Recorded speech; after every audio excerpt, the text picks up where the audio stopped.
Good evening, everyone present here. We are from the Nathiar Kilong Shua Cultural Group, representing from the Ribhoi district. And now we are going to perform a blade dance or Kashat Pliang. And the title of the song is Kador Barblay. This song is talk about the one particular rooster who called upon the sun when the earth was in darkness. And we synchronize this dance with the song.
Ban xanh dur ya kaneka perthai na bo ka krem la met na bo ka krem la tang ula mi te u krau chu tang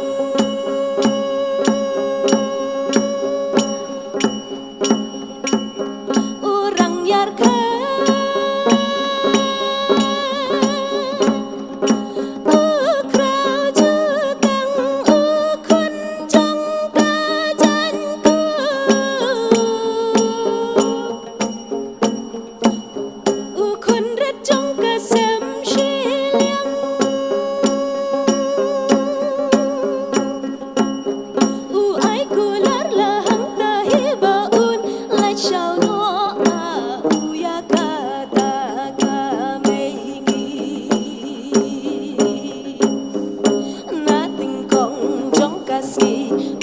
sạch lá chu tăng bố mẹ nghĩ tô anh nó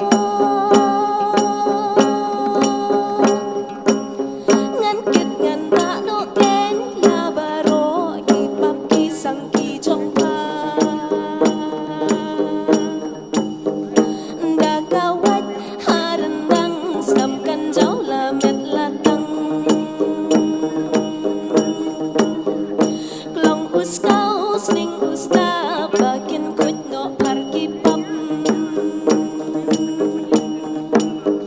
sa shi sin to me ngi chiu no kan hai jing shai jing sa ya ngi bang har ngai ki jing ya tu khana jing mut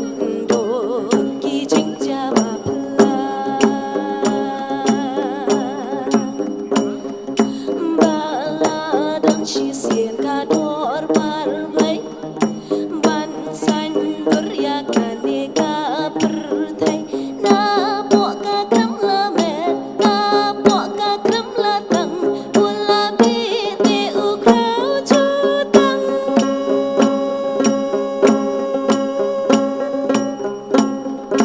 na ba dum te ba sha ka ba shai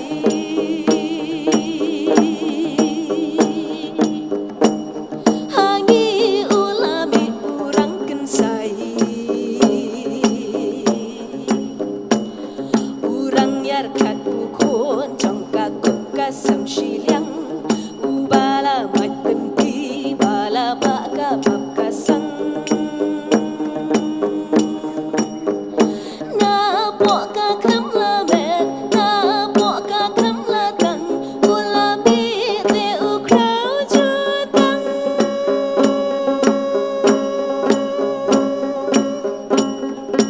ha ca bin yo trap sa ki kha.